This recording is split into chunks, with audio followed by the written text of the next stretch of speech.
हरे कृष्णा। एक बार जब भगवान राम बहुत छोटे थे तब कैकई की और भगवान राम की अकेले में गुप्त मंत्रणा हुई थी।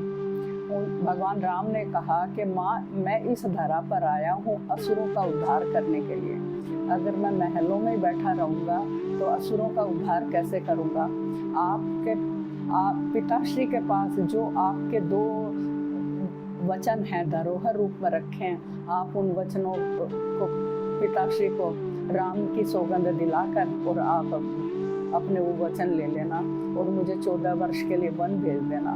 तो कैकई एकदम सिहर गई और एकदम कांप कर कहने लगी कि नहीं राम, जब तक पृथ्वी रहेगी, पृथ्वी रसातल में चली जाएगी, तब तक कोई कैकई नाम नहीं रखेगा।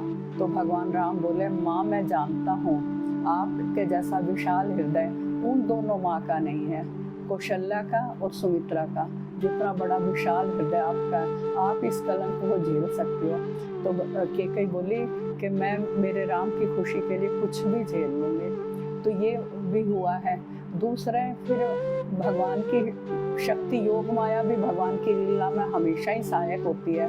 तो भरत और शत्रुघ्न ननिहाल चले गए, तब पीछे से राजा दशरथ के मन में ये हुआ कि मैं राम का अभिषेक कर दूं। तो फिर वो कैकई ने अपने वो ही मांगे, क्योंकि राजा बन जाते तो फिर भगवान वन नहीं जाते। तो कैकई को तो भगवान राम को वन में भिजवाना था, भगवान राम वन चले गए। अब दोनों भाई भरत और शत्रुघ्न जब ननिहाल से वापस आए तो उन्हें सारा यहाँ क्या क्या कांड हो चुका वो सब पता चला। तो वो कहने लगे कि मैं मेरे भाई को मनाने वन में जाऊंगा। वन में जाकर जब सारी सभा बैठ गई, राजा जनक जी, गुरु वशिष्ठ और सारे अयोध्यावासी, और एकदम वहाँ पर शांत वातावरण था। तो तब उस शांत वातावरण में एकदम से भगवान राम ने ही मौन तोड़ा और कहने लगे कि भरत तुम अपनी इच्छा बताओ। तो भरत जी बोले, मेरी क्या इच्छा बाकी रह गई है, मुझे इतना विशाल राज्य मिल गया जिसमें कोई रोड़ा नहीं है, वो अकंटक राज्य मुझे मिल गया, तो मुझे और क्या मिलेगा। फिर भरत जी एकदम बिलख कर कहने लगे, हाँ इसी अयश के हेतु जनन था मेरा, निज जननी के ही हाथ हनन था मेरा।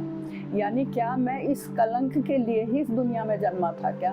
और अगर मेरी हत्या ही होनी थी तो मेरी पैदा करने वाली मेरी माँ, मेरी जननी के द्वारा ही मेरी हत्या होनी थी क्या? तो भगवान राम बोले कि उसके आशय की थाह मिलेगी किसको, जनकर जननी भी जान न पाई जिसको। तो फिर कैकई बोली, ये सच है तो फिर घर लौट चलो भैया। तो भगवान राम बोले कि माँ तुम इस तरह मत घबराओ। तो कैकई बोली, युग युग तक चलती रहे कठोर कहानी, रघुकुल में थी एक अभागी रानी। तो भगवान राम बोले, नहीं, 100 बार धन्य वह एक लाल की माई, जिस जननी ने है जना भरत सा भाई। जब ये सारे संवाद हो रहे थे, कैकई के, भगवान राम के, भरत जी के ये संवाद हो रहे थे, तो गुरु वशिष्ठ कहने लगे कि जिस राज्य के लिए भाई भाई की हत्या कर देता है और राजा लोग अपने असंख्य सैनिकों को मरवा देते हैं, उसी राज्य को मेरे दोनों शिष्यों ने ऐसे छोड़ दिया जैसे कोई वमन को त्याग देता है। तुलसीदास जी ने भी चौपाई कही है, जगु जपु राम राम जपु जेहि, भरत सरिस को राम सनेही। यानी भरत जैसा प्यारा कौन होगा कि पूरा संसार तो भगवान राम को जपता है, वो ही भगवान राम भरत जी को जपते हैं। हरे कृष्णा।